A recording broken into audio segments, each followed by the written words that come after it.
Bismillah ar-Rahman ar-Rahim. Imagine, you're a soldier, trained to kill, trained to follow orders without question. Your entire life is discipline, weapons, and warfare.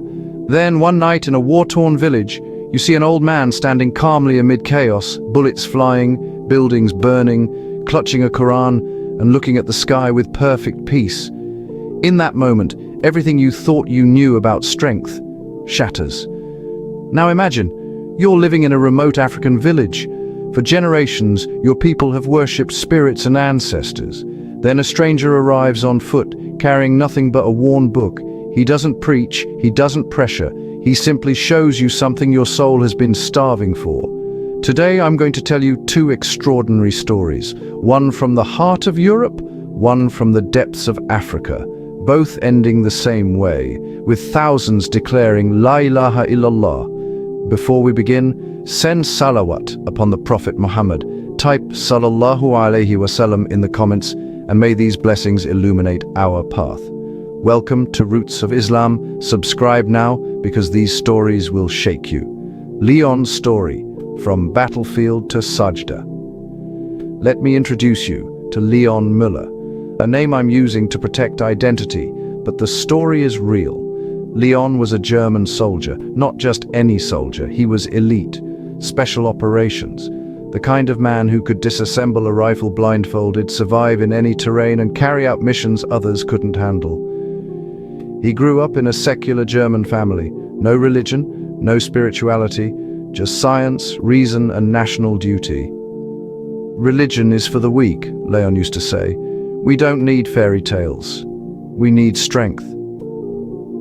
His worldview was simple. Life has no deeper meaning. You're born, you survive, you die. Make the most of it.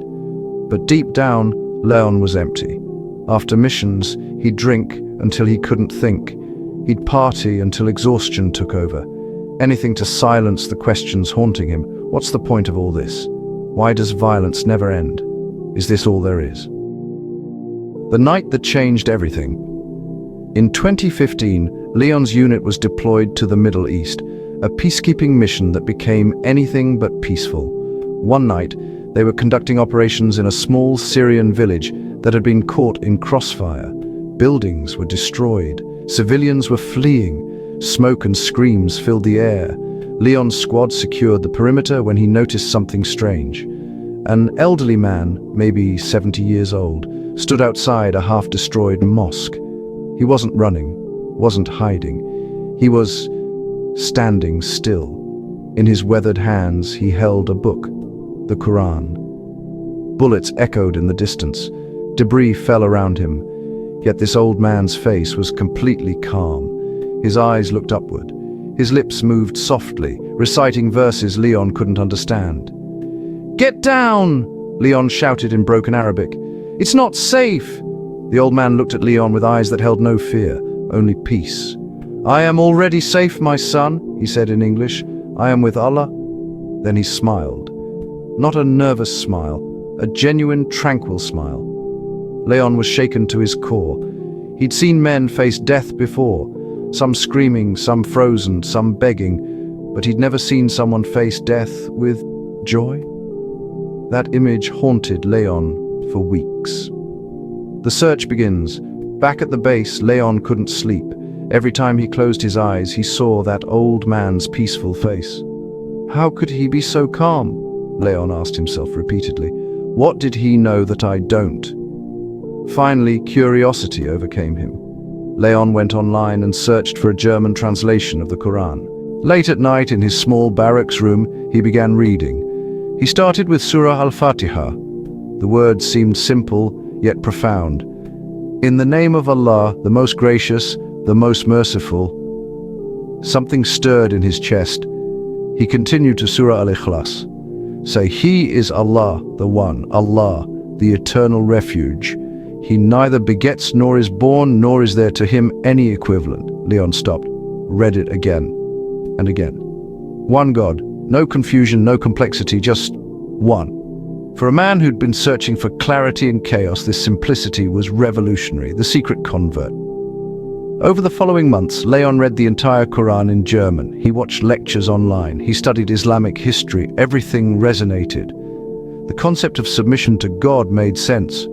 The 5 daily prayers created structure and connection. The moral teachings aligned with the justice he'd always believed in. One quiet night, alone in his room, Leon knelt down. Tears streamed down his face, the first time he'd cried in over a decade. Ashhadu an la ilaha illa Allah wa ashhadu anna Muhammadan Rasul Allah. Leon felt something he couldn't describe, like a weight lifting from his soul, like coming home after being lost. But he kept his conversion secret. He feared mockery, feared being labeled a traitor or fanatic, feared losing his career. So he prayed in secret, using his jacket as a prayer mat, turning toward Mecca when no one was watching. Until one night, everything changed. Discovery Leon's bunkmate, Tobias, woke up one night to use the bathroom. He saw light under Leon's door. Curious, Tobias peeked through the crack. Leon was on the ground, forehead touching the floor, hands spread, whispering in Arabic. Tobias burst in. "Leon, what the hell are you doing?" Leon jumped up, panicked. "I can explain." "Explain what? Why are you on the floor? What language was that?" Leon took a deep breath. There was no hiding it now. "I'm praying. I've become Muslim." Silence. Tobias stared at his friend, like he'd just confessed to being an alien. "You... what, Muslim, like Islam? Are you insane?" "Just listen," Leon said calmly. "I know how this sounds, but I've found something that makes sense, something that gives life meaning." Tobias shook his head. "This is crazy. You're going to get in serious trouble." But Leon's calm certainty intrigued Tobias. Over the next few days, he couldn't stop thinking about their conversation. Tobias's transformation. A week later, Tobias approached Leon during a break. "Look, I don't believe in any of this religious stuff, but can you explain what you believe, just so I understand?" Leon smiled. "Of course." They spent the next hour talking about Tawheed, about purpose, about the afterlife, about why Islam made sense to Leon. Tobias was skeptical, but curious. "Do you have that book? The Quran?" Leon handed him a German translation. "I'll read it," Tobias said. "But I'm just looking for holes in the logic. Don't expect me to convert or anything." 3 weeks later, Tobias returned to Leon's room at midnight, eyes red from crying. "I can't stop reading it," he whispered. "Every chapter, it's like it's speaking directly to me, answering questions I've had my whole life." "Leon, I think I need to become Muslim too." Leon embraced his friend. "Then let's do it together." That night, Tobias recited the Shahada. The Circle Grows word began to spread, quietly, carefully, among trusted soldiers. Leon and Tobias started a small study group. 5 soldiers at first, then 10, then 20. They met in secret, teaching each other how to pray, how to make wudu, how to recite Al-Fatiha. They prayed in storage rooms, in vehicles, during night watch, anywhere they could find privacy. The brotherhood among them deepened. Islam gave them something military discipline never could: spiritual peace and genuine purpose. But they knew this couldn't stay hidden forever. Suspicion from above. Eventually, their commanders noticed something odd. Groups of soldiers gathering privately, changes in behavior, strange rituals. Colonel Reinhardt, a stern, no-nonsense officer known for his cold demeanor, launched a quiet investigation. "Are you forming some kind of extremist cell?" he demanded when he called Leon in for questioning. "No, sir," Leon replied calmly. "We're just seeking God." "God?" the colonel scoffed. "You're soldiers. Act like it." But Colonel Reinhardt was curious. What kind of belief could transform hardened soldiers? One evening he decided to observe one of their gatherings himself, undercover, in civilian clothes. The moment that broke him, Reinhardt sat in the back of a small room where about 30 soldiers had gathered. Leon stood at the front, reciting Surah Al-Fatiha in Arabic, then explaining it in German.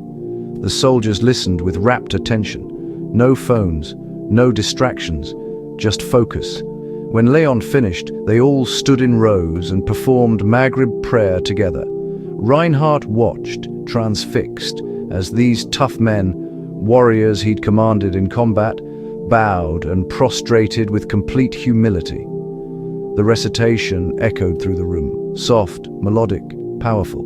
Something broke inside Reinhardt. He'd spent 30 years in the military. He'd seen war, death, and meaningless violence. He'd long stopped believing life had purpose, but watching these men pray, he felt something he hadn't felt in decades: hope. After the prayer, Reinhardt approached Leon. "I need to know more," he said simply. The Colonel's journey. Over the next few weeks, Colonel Reinhardt secretly studied Islam. He read the Quran. He attended more gatherings. He asked tough questions, and the soldiers patiently answered. What convinced him wasn't theological arguments.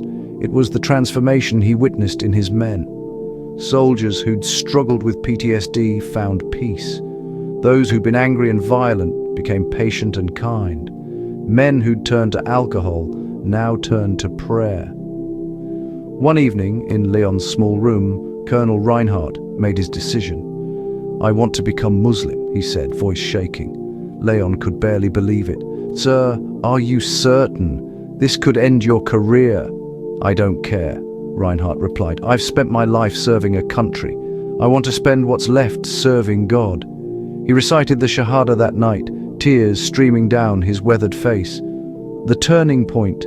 When a high-ranking officer converts, everything changes. Colonel Reinhardt used his authority to protect the Muslim soldiers from harassment. He authorized them to pray during breaks. He even designated a small room as an informal prayer space. More importantly, his conversion sent a message. If the colonel, respected, strong, rational, embraced Islam, maybe there was something to it. The floodgates opened. The gathering word spread through multiple military bases.